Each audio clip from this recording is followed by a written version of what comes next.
Hi, everybody. Welcome back to Sending Ravens. I have the lovely Megan Rose with me. I'm really excited.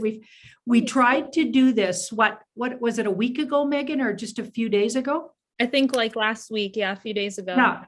And it didn't record. And usually when that happens, Spirit doesn't want you to have we've said something we shouldn't, or so right away, Megan and I both agreed, you know what, we'll just reschedule because something didn't want to get out there. So we're going to try this again. Yeah. So welcome, Megan. Thanks. I'm so happy that you're here. Yeah. Me too. Yeah, the timing is better, I think, today anyways. So so it worked. Yeah, and I loved your last video. Thanks. And I wanted to start with that. Could you recap for us what you brought? Because you bring some really great info, and I just wanted my audience to hear it. Yeah, so that was about the Starlink satellites. And those are satellites, that whole system, they're for more than one use. They're not just for internet, they're actually for like global security. Wow. So those satellites are monitored by the Alliance on the Moon, by Space Force. So they're really, really important for securing our planet, for our safety. And I know what the Federation and the Alliance are doing is trying to dismantle the 𝐂𝐈𝐓𝐇 internet systems because they need to monitor their ongoing operations, and it's part of our security. So those satellites are super important. And I think a lot of people know that the Starlink satellites were in the news. It was reported they were destroyed in early February. Yeah. Well, so when I asked my contact, Valnek, in the Federation, what was that about? He said he couldn't tell me, that all public reports were just a distraction. And that's kind of normal, like when something like that happens, not to get, the real answer. Yeah. But it turns out that those satellites were taken out by the 𝐂𝐈𝐓𝐇 in Ukraine. So, or the Eastern, I don't know if I can say that, the Eastern Europe situation. Yeah, you can. Yeah, as long as we don't say it over and over, we're good. Yeah. So that's part of the reason why they, we're in this little debacle right now. But yeah, so. Okay. And is that what you brought in your intel when you did your video? Okay, I'll have to watch it again.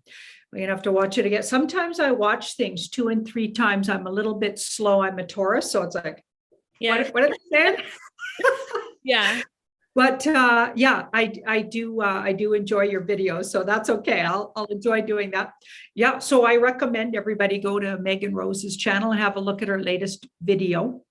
Another thing I wanted to ask you about, Megan, is what's your going forward with your channel? What do you have planned for us coming in spring and summer here in North America?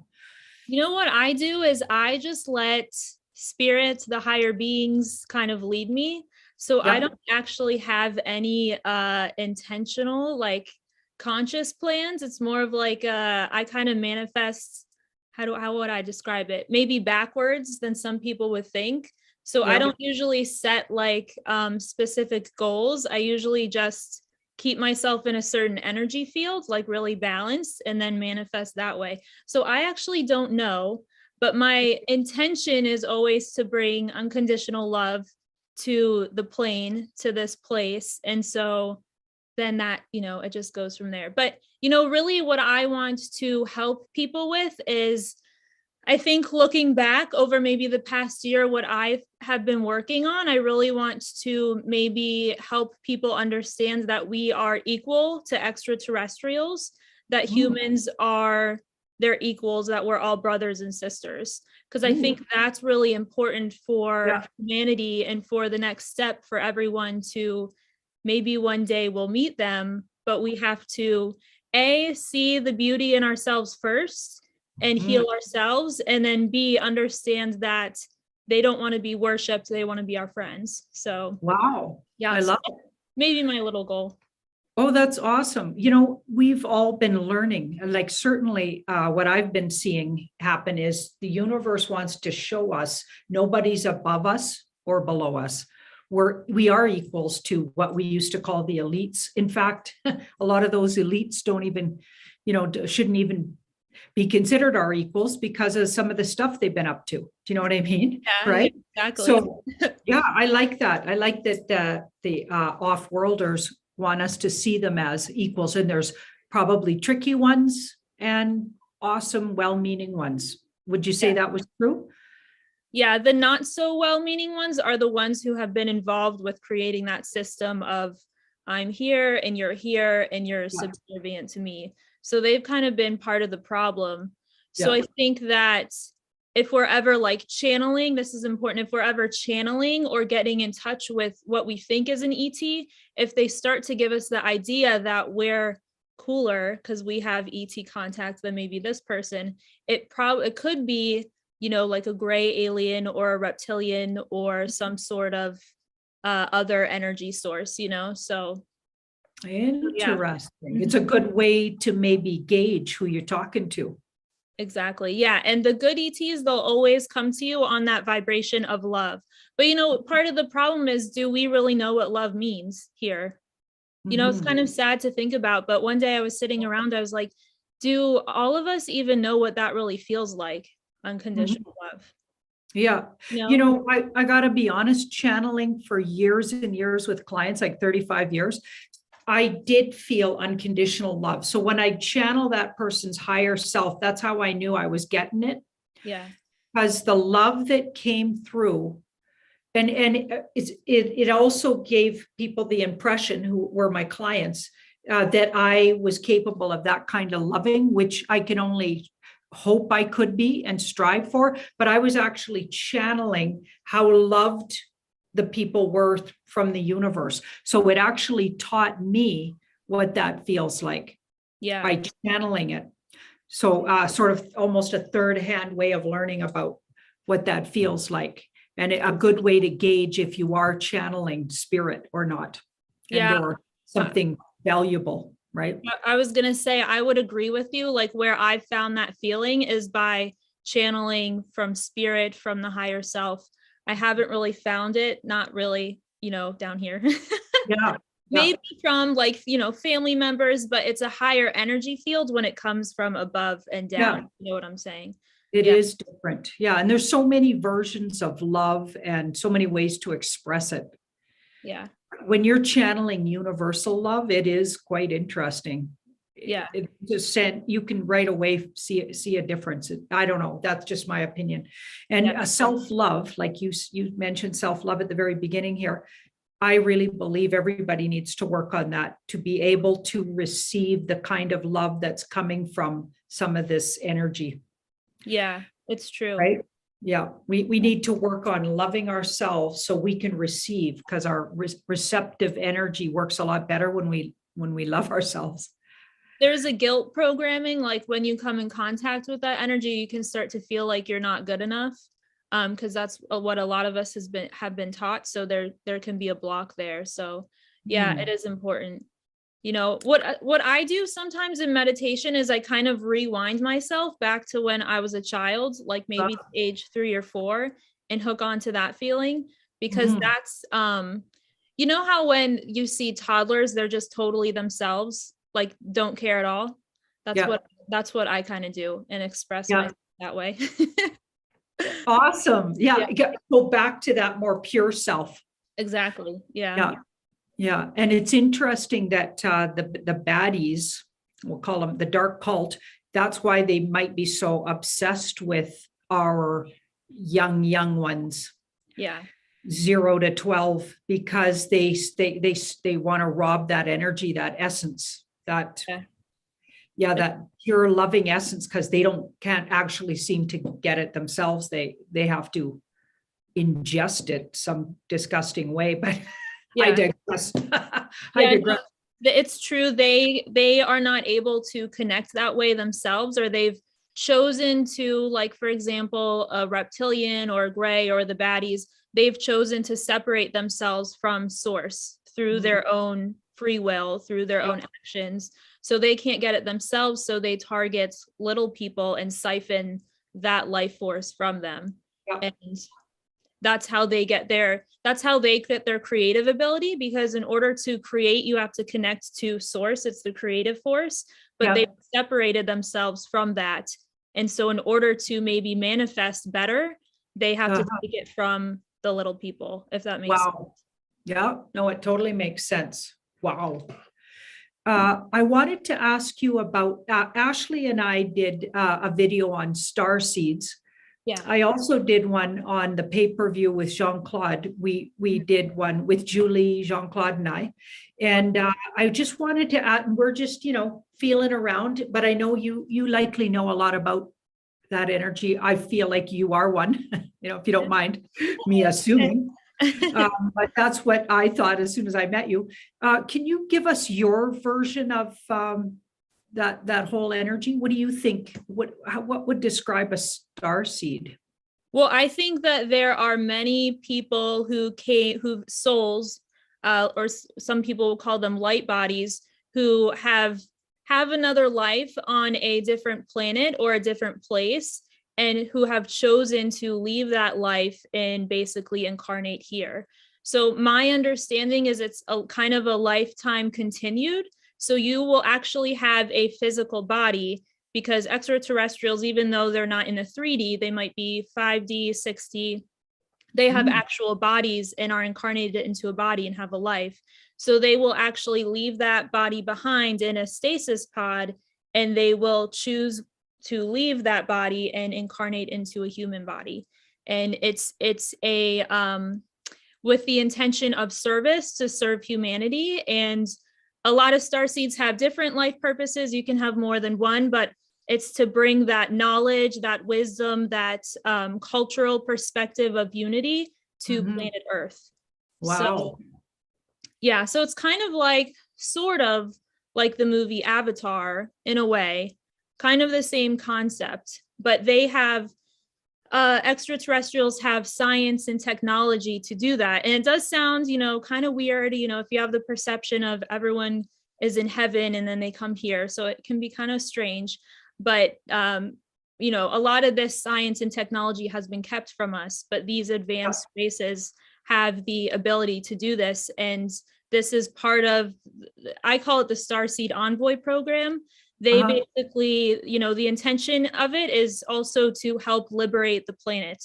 And they have to do that from the inside out sometimes too. Right. So, yeah. So do you feel like there's a lot of star seeds incarnated and or chose to come here, having left another physical sort of version of themselves in some other galaxy or some other place, and they're here on the Earth plane? You feel like there's a lot of them? Yeah, I don't know how many. Yeah, I don't know. I don't know. I don't have an exact number, but I do think that there's many of them. Yes. Yeah. That would make sense. I think the idea behind it was, let's send as many as will volunteer, because that will give the plan the most success, if that makes sense. Yeah, no. And I tell them, we're the how do I say it? I think we're the most brave, because I tell them upstairs, I said, you guys didn't have the balls to come down here. I did. Yeah, I feel really brave. I feel really brave. And to me, it feels like I hadn't thought of myself as a starseed until I had that interview. I was on that interview with James Gilliland. Oh, yes. Yeah, he's great. Did I say his name right? Yeah. Yeah. I'm so worried about how I say names, but yeah, wonderful fellow. And I feel like I had a moment there when he was talking about those off-worlder creatures that have a body like a panther. Yeah. Because there's a story in my family that for years I was tormented. Of course, this is the story in the family, by nightmares. I would be awakened every night, sometimes many nights in a row, from about age 3 is what the story goes. So I don't actually have a physical memory. Literally, I can't conjure up a memory of that, but like the family talks about it, right? Yeah. I've heard that I was really difficult and everybody thought, like my parents and the older siblings thought, I was seeing, shadows on the walls, and what it was it looked like a standing panther. And I always, apparently how I described it was a panther standing up and in a standing position, and up against, there was a tall dresser. Mhm. So it would stand alongside that tall dresser. Yeah. So that's how the story was told, that for years I had these nightmares, and I would wake, the household up screaming because I'd see this panther creature. As soon as James talked about some of the forms they come in are like the shape of a panther, I was like, oh, and standing up panther. Yeah. I couldn't believe it. My mouth dropped right in the video. I was like, okay, I just put two and two together. I was visited by those creatures. Yeah, I watched that video and I was like, I got a feeling from that too. Got that sort of impression. Feels like maybe they were there for protection too. Yeah. Yeah. But of course, I would have been afraid of them likely, because I guess I would wake up and start running into my parents' room and screaming and etc. Yeah. So yeah. And maybe they disappeared because I wasn't getting it or whatever, but I was just a little person. So it's all good. But wow, when you put two and two together, like it seems to me, there's all of these clues. Like it sounds like you've had very literal experiences and you've remembered them, but there's all these clues when you start putting it together, really what's been going on. And it's usually nothing like you thought it was. And our childhoods, like, we're just hearsay. It's just hearsay what really happened, like, unless you have an incredible memory. But, then you start piecing these things together and wow, like, I bet there's a whole lot of people watching here are starseeds. In my opinion, most of the truthers could be. What do you think? I agree, because there's something in coming from a different place. It's this, how do I almost say this? Like this warrior type attitude, like nothing's gonna mess with me, like I'm not giving up, nothing's gonna mess with me. I came here to do this X, Y, or Z. It's a strong knowing of what's right and wrong. And like not letting stuff break you. When I was growing up, a lot of people, my family, like thought I was crazy or kind of weird. And I still don't care. So there's that inner knowing, because I think a lot of starseeds understand that maybe the external you can't really trust. It's the inside that is the most trustworthy. And it's because you're bringing that energy from your home place into this plane, That was always I listened to my inner voice above all else. I have no idea, exactly why, but I think it's because my higher voice was really, really loud. And it was like, nope, we're not learning that lesson. It's not you don't need it. You don't need it. And I would just hear that and go, okay.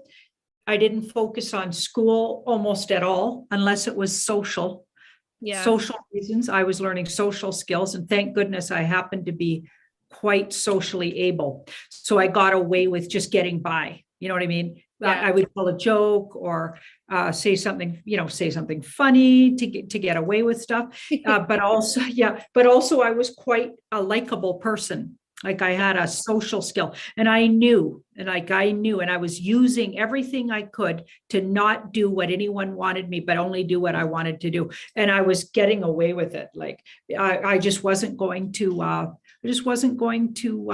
be programmed. Now that I look back, it was an absolute resist to programming, but I was congenial enough that I didn't seem like I wasn't disruptive.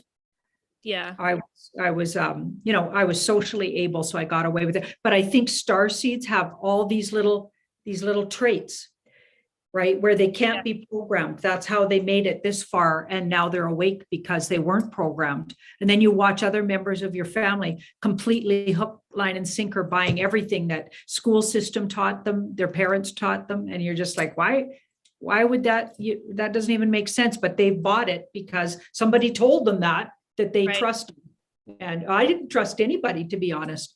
I was like, I don't trust you. I like you, but I don't trust you. I could like you, but doesn't mean I trusted you. And I literally thought my parents were nice, but this is going to hurt maybe a little, but I love them and they're loving and lovely. But I was like, but they're not that bright. Short and long of it. I thought that when I was really young. I was like, And he thought I was the dummy. I'm thinking, yeah, you guys aren't that bright, actually. I'm laughing because I've felt the exact same way. I remember thinking, I was like, I love you, but I don't agree with anything that you're saying. And I would I would actually get in trouble a lot for not listening. And my family was very strict. Like, I went to Catholic school, and I didn't, I wasn't into the religion at all. I thought it was creepy. And and sorry, mom. And once I got into middle school and high school is when I was really rebellious. But I always made it, I was very social. I was always more into hanging out with my friends. And but I definitely wasn't buying it or wasn't into learning what they were teaching and stuff like that. But yeah, I definitely remember feeling that way, is looking at the adults and being like, none of you, especially when I was a teenager, I was probably a bad teenager, but I was like, none of you know what's going on. So I'm going to do whatever I want. Yeah. So I did do whatever I wanted, but I got a Scorpio moon. So I got to be honest, I was a bit sneaky about it. Like, I would just tell them what they wanted to hear and then go do exactly whatever I in my heart knew I should be doing. Yeah. That's what I was like. So, yeah, I'm sure they were on to me to some degree, but I certainly wasn't disruptive about it. Right. So I would have appeared to be a fairly easy to get along with person, but insanely stubborn. Yeah. Yeah. So that's what keeps you though psychically safe too, because if you have and maybe a lot of starseeds might have really good strong psychic abilities too, but that's what keeps you safe, because that opens up a whole nother world once you go into the unseen of entities, but also positive beings that can approach you. And they're harder sometimes to trick or to be tricked, because there are things, if you're psychic, there'll be things that will come in and try and trick you. And I guess that spunk or that rebelliousness has kept me safe too, psychically, of not being able to be manipulated. And I'll mention this too, when and there may be other ways that starseeds incarnate here, but this is from my own experience. They'll change the DNA of the human vessel so that the soul can come into the body, because the frequencies kind of have to match. And that DNA, it's harder to control because it's from a higher density. So if you have like a lot of mind control, well, all mind control and entities are like fourth dimension, fourth density. We're talking about DNA that has the fifth density and above. So it's a higher frequency. It's harder to manipulate. It's harder to control the mind. Yeah. Interesting. Like, as soon as I catch on that somebody I'm dating or somebody I'm friends with or are going to, here's what I always found interesting in retrospect. As soon as I think, okay, they're not part of my work. So sometimes I wouldn't even know exactly what I meant by that, but my higher self was so firm about, okay, you got to let them go, because they're going to block your work. Even if you love them, even if you like them, let them go, because they're going. I had to let a lot of people go through my whole life. And I thought I was just bad at relationships, but honestly, I was really usually just letting them go because they weren't going to be supportive enough for what I was doing. Or if I got too attached, my higher self was saying, okay, if you get too attached to this person, your life path changes, and we need you over here doing this. Right. We need your phone. Like, I literally remember having those kind of battles with myself. And now I see that it's exactly what I needed to do. So I'm glad it happened. Yeah, looking back, I've made decisions like that too. Like, I'll just have this knowing of, I'm doing this is what I'm going to do because this is what I'm supposed to do. And it doesn't have to make sense to everybody else. In fact, most of my major decision making, everyone in my life was like, why are you doing that? And I didn't really have a good answer. It was just like, I know this is what I'm supposed to do. Like, every time I moved, where I went to college, other decisions, I was like, nope, this is what I'm going to do. And, it's always panned out pretty well, but that's how I've made my decisions. It'll just be this feeling, this inner knowing. And I'm like, yep, that's what I'm going to do. Wow. Yeah. Yeah, I hope what we're saying here is helping other star seeds out there understand, like, the soul will be so powerful in the human self. It'll always overpower the ego, is what I find. Yeah. Like, even though I do have a fairly big ego this lifetime, absolutely, like a lot of people do. And but I respect it and I give it some play. Yeah. Okay, but my higher self voice always wins when push comes to shove. That's how I stayed absolutely on the path. I feel really good about that. Like, my higher self I couldn't even get off the path if I wanted to. Like, I'd get tossed right back on the path. That's what it feels like. Yeah. Sometimes I've noticed, like, if I go off the path a little bit, it'll be like the tower card, and it'll bring me right back to where I'm supposed to be. You bet. Yeah. Yeah. But it's important to acknowledge the ego. Like, we all have an ego, we all want to say at the end of this, I told you so. Yeah.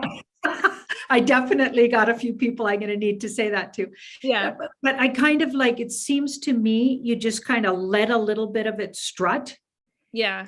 You have to let your ego play a tiny bit, but you got to keep it in check. Yeah. But the egoless here, you're going to be in trouble. On the earth plane, you need that ego.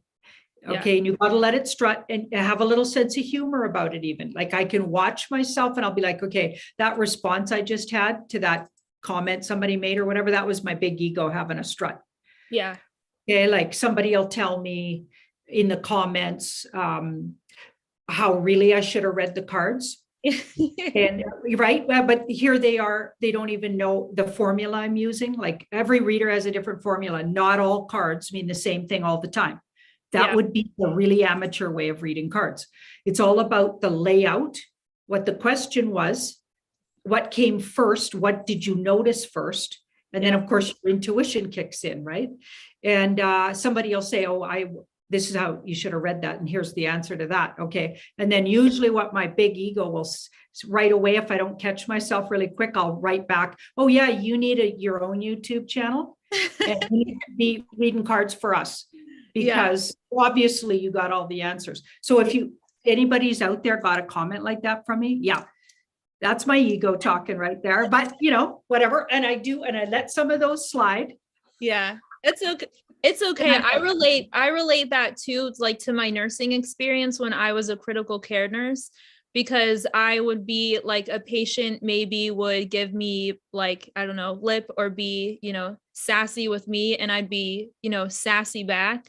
Because you kind of have to be that way sometimes just to keep an even keel. But, I love you, I'll still save your life kind of thing. Yeah. Don't mess with me. What was it like being a nurse? I mean, it makes sense that you would, one of your lifetimes here on this lifetime was that you were literally a nurse. Did you enjoy the work? I did really love it. Like, there's a lot of things that I miss about it, because I kind of have like a scientific mind too. Like, I like science and learning about that kind of stuff, and I like to heal people. But it got really, the whole system is kind of broken. So it got really hard. But I was good at it, and I really, really loved it. And I loved taking care of patients. And I think one of the gifts it gave me is working in the ICU, is watching people pass away. That is something that is super valuable life experience to have, because you realize how short life is and how some of this shit doesn't even matter, Yep. So that was something, even at a young age. When did I start nursing? Like 24, 25.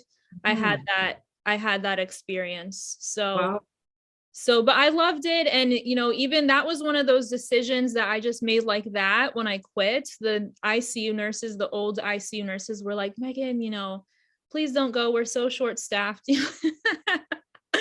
But they're like, you're such a good nurse. What are you doing? Like, this is your career. And I said, no, I'm not supposed to be here anymore. I'm leaving. This is it. Yeah. you know? Yeah.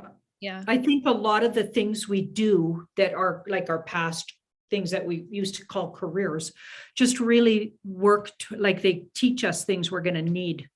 Yeah. So star seeds, they'll collect these different ways of working and then they just drop them because they just needed that experience to move on. Yeah. Like I bartended for years while I was studying tarot and astrology. That was the only actual legit job I ever did, was waitress and bartend. So a lot of people wouldn't even consider that legit, although in Europe it's considered a lot more of a career, right? In North America, they consider it sort of a transitory sort of position, but there's career, waiters and bartenders in Europe. Okay, so it's more respected, but here in North America, no, they in fact, they even say you don't need that much, like you don't have to be that on the ball to do it. Well, that's not true. Not true. Yeah. No one's ever waitressed or bartended and had that to be true, because you actually have to multitask, and it's incredibly stressful. And you have to have a lot of social skills to make any money at it. Like if you're not congenial and you aren't on the ball with how you're handling the table psychologically, okay, you can really get yourself into trouble. It's actually incredibly difficult to do. So I just want to say that to anybody who hasn't done it. It's brilliant work. And I loved it. I got to be honest. I absolutely loved it because I'm a people person and I am psychologically pretty smart. So I would work that. I would figure out who to be nice to on the table and who's paying and I knew exactly. You know what I mean? And that's where my ego really got to strut. But I was collecting psychological sort of information, I think, and I was studying psychology while doing that unconsciously. Like I was absorbing all of these how do people function? How do they work? How do you work with them? How do you get them to really come out? I wanted them to really enjoy themselves if I was serving their table or serving them up at the bar or whatever. So you really learn people skills, and it actually really helped years of having strangers come in a little tiny reading room. You don't know who's coming in next. They booked and you don't know who they are. And you sit right across from them and you actually read them psychologically, spiritually together. Okay, so all of that skills helped. Yeah, I was going to say it's like absorbing their energy, and like the more, like I can relate that to my nursing experience. There's so many people who have different personalities, different preferences, what makes them tick. It's almost, and then seeing how they handle stressful situations, it's like absorbing their energy, and then you start to recognize it when you're doing readings too. But I was a waitress and I was horrible. Like I was the worst. I can't tell you how many times, like at least twice I spilled drinks all over people. I dropped trays full of drinks. I was horrible at it. It is a lot harder than it looks. It really is. Yeah. It is. So I always tip very well. Yeah, I do too. I'm an insane tipper. But I'll also mention if they're really, really nasty to me, I'll tell them. Yeah. Right. Because having waitressed myself, you don't do that. You know what I mean? If I'm good, if I was good to them and I got nasty back, I will mention it too. But mostly I'm an absorbently good tipper. Yeah. Just because I've been there and I get it. I get it. I know how hard it is. And even if somebody's having a bad day, like if I would have met you and you spilt a drink on me, as long as I could tell you didn't do it on purpose, I'd be way good to you, I tell you.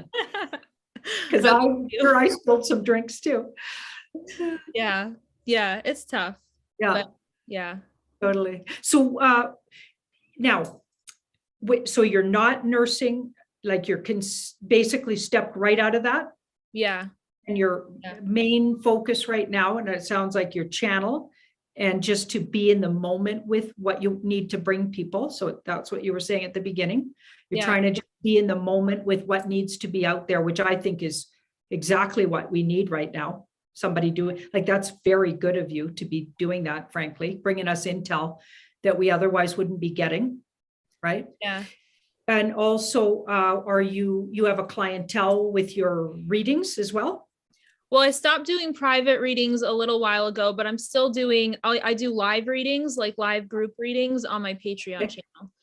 So Okay. I'm doing that twice. I do that twice a month. And then there's also like, I do meditations on that channel and everything. So I'm doing that. And then, yeah, I have my YouTube channel. So I've been posting a lot. There's so much that I want to post, and I made this great video, but I don't think I can post it because I'm afraid it will get taken down. So I'm kind of, it's hard to hold back. I just want to blab everywhere. You can put it on Telegram or maybe get yourself a BitChute to throw it on. I think so. Yeah, I think I'm gonna have to do that. Yeah, because we need your we need your input. I mean, I really enjoy your videos, and I know a lot of people do. Yeah. You're bringing this whole perspective that like I don't get that kind of info that you get. And of course, every single reader has their own slant, but you're needed out there. I wonder if you, could throw it up on somewhere else. Yeah, I'll try like a BitChute or a Rumble. But yeah. So I'll do. Or you could take the raw version of it and even throw it up on Telegram. Don't they have videos that long on Telegram? I think so. Yeah, I think so. Yeah. That's a good idea. I honestly love Telegram. I can't believe I didn't make a Telegram channel sooner, because I can just say whatever I want on Telegram. I love it. I do like it too. I'm funny because I treat it more like Instagram. I just like sharing things. Like a lot of people say, why don't you have a more interactive Telegram? But to be honest, I have so many emails to go through every day. I couldn't possibly, now I'm going to be looking through my Telegram and answering. No way. I just like to share things on it because Instagram used to be where I did that, but they shadow banned me so bad. Instagrams, I hope they go down in flames. I'm telling you, I wrote them and said, I gave them a really bad review. And I said, you guys are deep state operatives, and you're working on the wrong side of this situation here. And you're going to be called out. Like it's not cool what they're doing. They're absolutely shadow banning anybody with a different opinion than the far, far, far left. Yeah. And I'm pretty sure that's been almost documented in the mainstream news, but it goes unnoticed by the public for some reason, or the masses. But yeah, they totally do that. So it'll be exciting when that happens. I'll be excited too. Yeah. There's a lot of, I can just feel how that's about to really shift. Yeah, I really do. I just did a big zodiac reading, one of those big zodiacs I do for March. And I really, really I know it's been in degrees, shifting. In particular, February, really a lot of big breakthroughs and fascinating things, sort of disruptive things like what's happening in Eastern Europe. Yeah. Anything you wanted to add to that? Anything you wanted to? Well, I was just going to say too, I don't know, in my video, I mentioned the UN, and the UN is still controlled by the CABAL, but their internet, so the alliance is basically, it doesn't mean they're in control of the organization, but they're basically trying to get control over their internet servers, so they can monitor their ongoing operations. So they are, and then they're monitoring it from the moon base, and Space Force is monitoring it. It's part of our a new security system. So that's what they're doing. Yeah. I don't know exactly. I know the UN, I shared that intel that they're in those internet systems. So they change the frequency of those internet systems, and they're monitoring that. I don't know about other organizations that they've done that with. Valnek has said it's an ongoing process, but that's part of the fall of the CABAL. So yeah, it's exciting. So I know that's happening. The Eastern Europe situation. What's interesting is I thought that it was obvious what was going on until I went on TikTok and realized that people have completely opposite perspectives. Yeah. So I've always known that Mr. P is working with the Alliance, and that's basically what they're doing there, and kicking the bad guys out of that area, so but that's because you're an aware person, and yeah a lot of people buy the narrative, of course, that Mr. P is a bad guy. And think about it. If mainstream media has been talking about what a bad guy he is for all these years, you better believe he's obviously not what they're saying. Okay. Yeah. Because they're doing the same thing they did with Mr. T. Do you know what I mean? US Mr. T. I mean, they're just smearing. And they blame everything. Even the truckers thing was blamed on the Ukraine or the Russians. It's like, are you kidding me? Yeah. It's almost comical at this point. It's Like- all propaganda. And even the Ukrainian prime minister who's asking Elon Musk send the Starlink satellites. Yeah. I was told, Valentine told me that that's a cover story. And I didn't get any more information than that. But what it looked like to me is that they basically, you know, I don't know who's in control of that guy's Twitter account or what, but it looks like to me the alliance was actually kind of like trolling the bad guys, you know, like, look at what we're doing, look at our accomplishment kind of thing. So it's always, you know, there's always like 3 sides, 2 sides, 4 sides to what's going on, you know? Oh yeah.